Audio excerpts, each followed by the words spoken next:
You're watching Executive Decision, where every week we go head to head with big thought leaders, business leaders on the state of the Indian economy. But obviously we're in the middle of a raging pandemic, the second wave, and it is obviously not a time for business as usual. But it is important to look at the repercussions of this terrible second wave on the economy, on business, on industry and on jobs.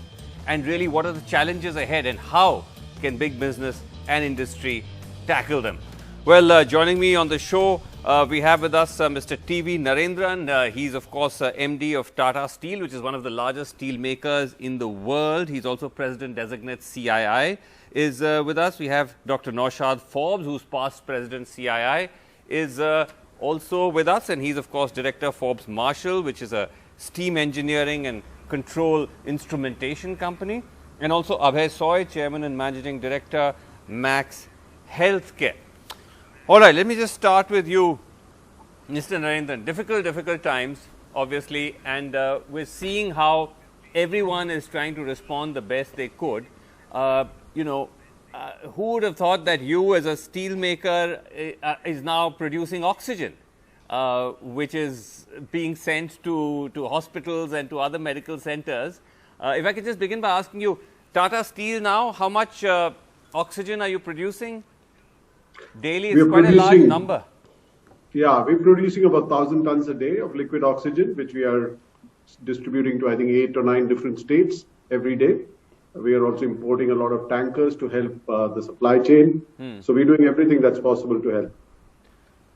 Right, that's wonderful. 1,000 tons, that's quite a lot. And I'm guessing that because most of your plants are sort of in the eastern part of India, are these tankers and is the oxygen going mostly to the neighboring states, or which are the destinations at the moment? Yeah, so we have 3 plants in eastern India where we have oxygen plants. 2 are in Odisha. So from Odisha, we are servicing Odisha, Telangana and Andhra Pradesh, because geographically that's closer. And from Jamshedpur, we are supplying, of course, to Jharkhand, West Bengal, Bihar, Uttar Pradesh, Haryana, and I think something started going to Madhya Pradesh. So centrally, the government decides what goes where to optimize the supply chain, and we deliver as per the guidance received from Delhi. Okay, that's wonderful. But tell me, Mr. Narendran, that from your point of view, from a steelmaker's point of view, the fact that this oxygen is being now used or being diverted for medical use, that doesn't hamper your steel-making operations in any way?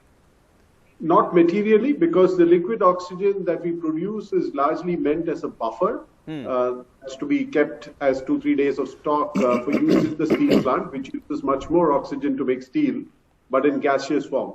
Right. So if the plant has a problem, then you draw into your liquid oxygen stocks. Right. So that's how the liquid oxygen capacity is typically a fraction of your overall oxygen producing capacity. So we are dipping into what is a buffer stock. So if tomorrow we have a problem in the gas plant, then we will have a problem in the steel plant. But I think we live with that risk because it's more important to supply the oxygen to the hospitals. Right. So that's a kind of immediate firefighting question. But just to ask you a final question before I move on.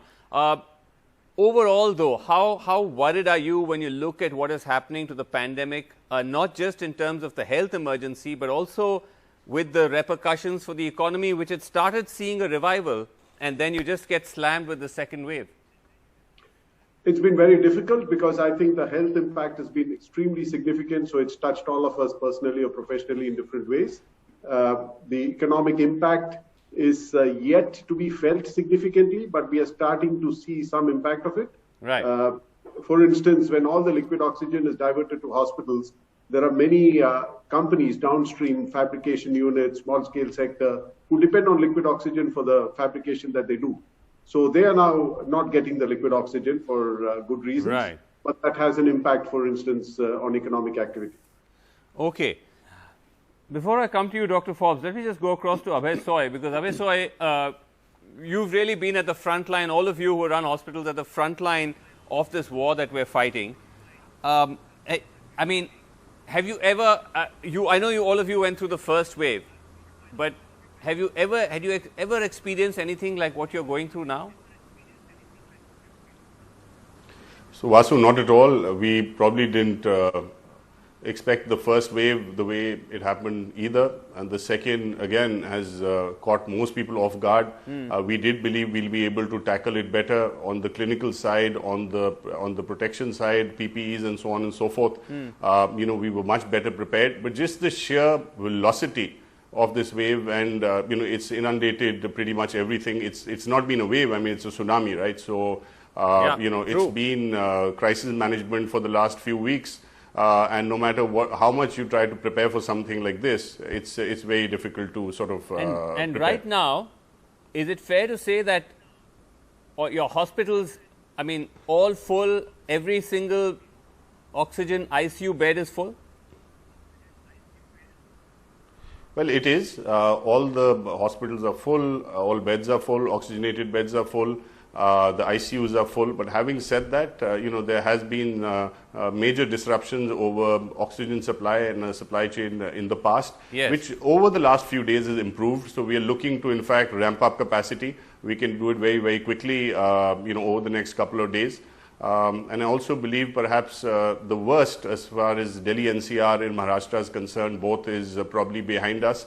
You know, the virus seems to be moving more towards other towns, other cities, tier 2 cities and so on and so forth, and hopefully they would have learned from our experiences over here. Okay, let's fingers crossed when we say that. Let's not you know, tempt fate, but just to understand, you're saying that with the oxygen supply, that daily, you know, crisis like situation, and you experienced it firsthand, we in the media would get these SOSs from all of you.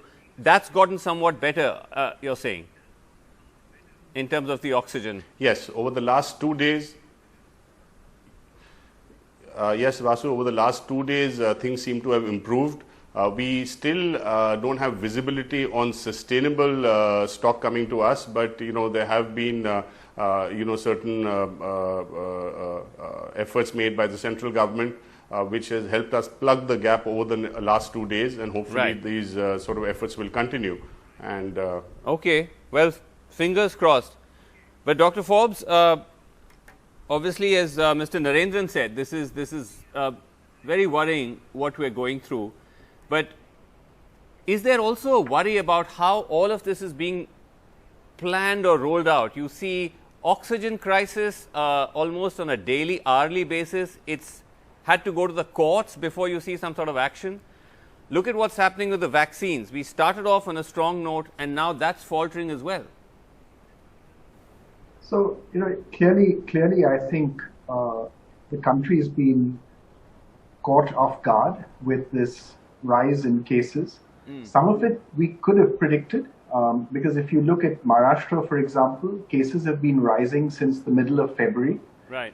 In our own organization, we have a set of levels where, depending on how things are within the company on the health side and how things are in the city that we're in on the health side, we then either become more stringent or open up. Okay. And we went to a very stringent level of operating around the 20th of March, where we went to pure working from home, except for people who are in direct production. So not even supervision is actually been going to work since the 20th of March. So for the rest of the country, I think there was at least a month's advance warning that was possible to foresee and prepare for. I think we underprepared and certainly underestimated the extent of the rise in cases, and certainly underestimated how severe the infections would be in many parts of the country. It's been definitely very, very depressing to look around the country and see the extent of the harm. I mean, at the end of the day, the statistics are just that, the statistics, but each statistic is an individual tragedy. And I know dozens of people who've lost family members, who've suffered greatly themselves, and it's not a good position to be in as a country at present. No, it's true, and that's actually what makes it so hard to digest what's happening, Dr. Forbes. That as you know, as you said, all of us, we've all had a brush with you know, some kind of loss or the other, or or just anxiety about family and close ones who are in trouble is that, sure, second waves are happening all around the world, but it didn't have to be as bad as it has been in India. Not at all. Not at all. I think we could have handled it much better. And I think hopefully this is a very substantial wake-up call for us to put in place, I think, three things: to put in place the necessary infrastructure, health infrastructure, as insurance. We hope that a third wave doesn't come, but if it does, we have to be prepared and ready with a lot of health capacity. Second, we need to also have strong public, consistent, continuous, for many months, messaging on COVID-appropriate behavior. So no large gatherings, probably defined as no more than 5 people at the present time. Yes. And then as things improve, that number no can election expand. campaigns, for the God's So sake. no political gatherings, no religious gatherings, no business gatherings, no social gatherings. And I think we have to get used to living that way for about 6 months, because it's going to take that long before we get a substantial number of, third piece, vaccinations rolling across the country, where again, I think we could have done much better as a country than we've actually done. It's absurd that as of January, we only ordered 11 million vaccines for a population of 1.4 billion people. There's no logic to that. You don't need to be a genius to work out that that's thoroughly inadequate. And I think we need to make up for lost time. I think the opening up of the vaccination program is a very healthy move. It's a very good move. We'll see things start moving, but at present, in early May, things are looking are quite not grim. very satisfactory on the vaccination side either. I mean, we're vaccinating half as many people as we were a month ago. So we need to increase that flow very substantially. Right. Mr. Narendran, how is it actually playing out for you in Tata Steel? Because you're a huge operation. You've got, dozens of units all over the country. Are you able to function at 100%? Are you scaling back? And what's happening with your employees? Yeah, so we had developed these protocols last year, and we obviously very quickly deployed them. So firstly, we operate with the minimum number of people that's required. We are running the plant full out, unlike last year when we had a complete lockdown. Right. So the whole supply chain was disrupted. This year, the supply chain is not as disrupted as it was last year. So in many ways, we are better prepared. Also, the economic conditions have been much better, both in India and globally. Right. But we are obviously not wanting to put any of our employees at risk. So we have very, very strict protocols. We operate with maybe 30-40% less people than we normally do. Right. We have protocols inside the plant so that we have these pod concept where people work in teams. They cannot mix between teams. So if somebody is tested positive, then we isolate the whole team.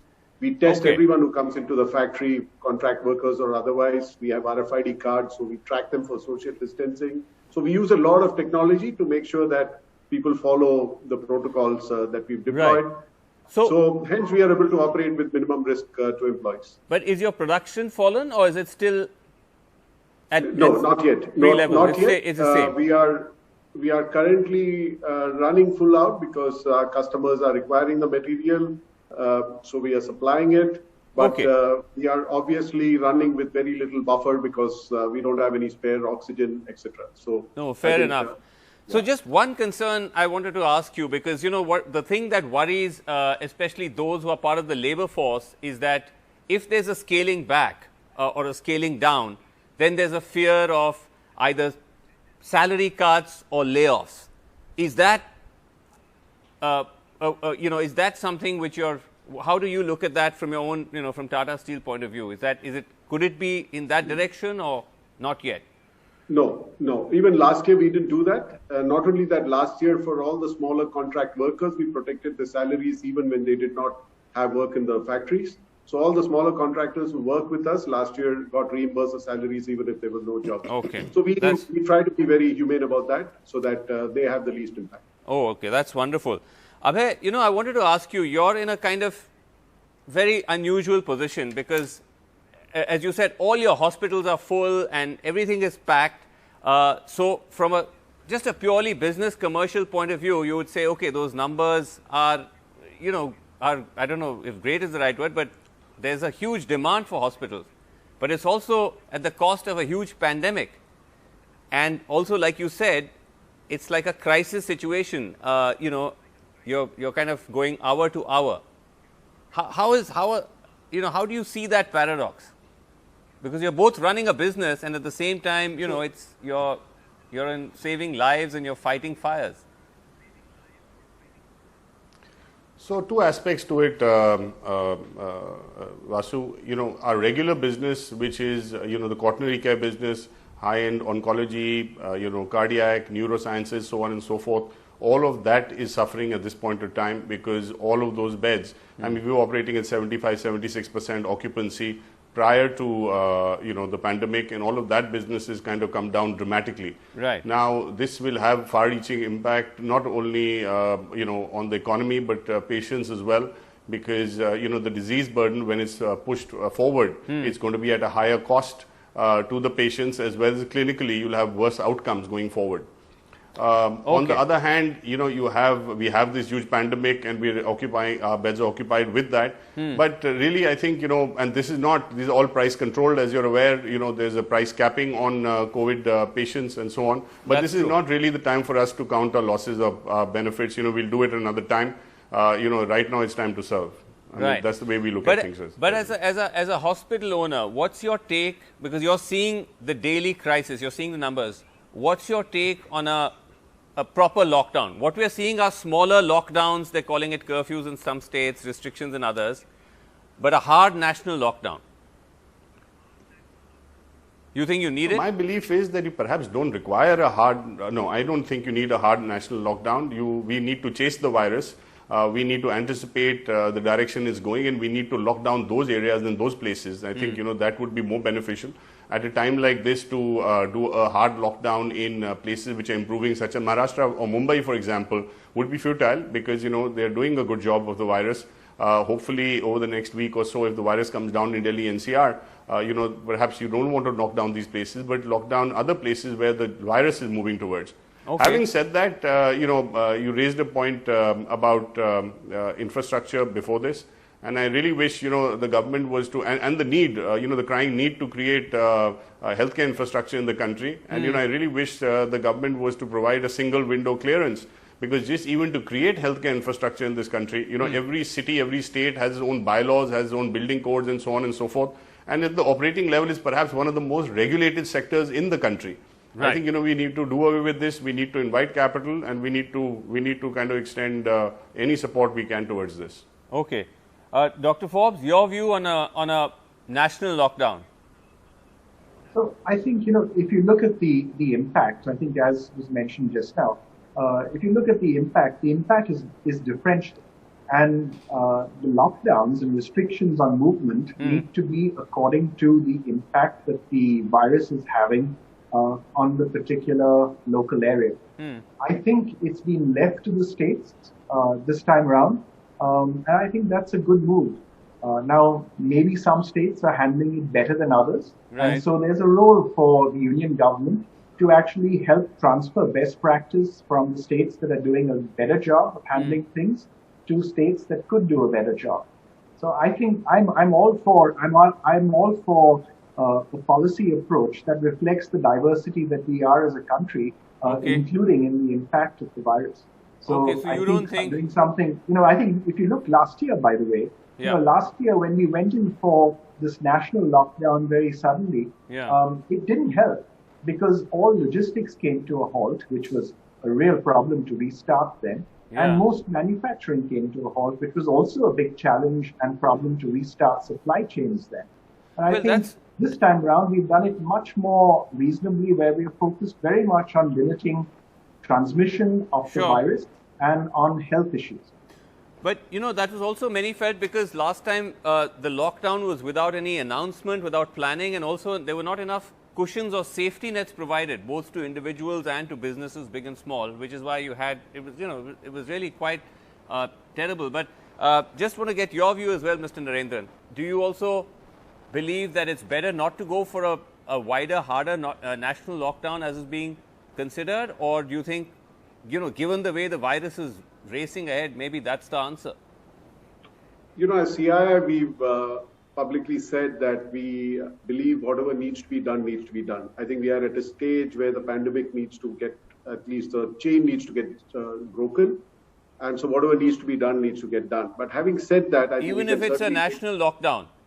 Well, so that's what I'm saying. Having said that, given the experience that we had last year, we certainly need to learn from that experience and do it in a much sharper way, focus on areas where it really needs, because we should also be conscious of the fact that there is a medical response which is happening, and that should not get disrupted because of a complete lockdown. Because, for instance, we are supplying steel to people, making hospitals, making hospital beds, making cylinders, whatever, right? So you don't want everything to get stopped.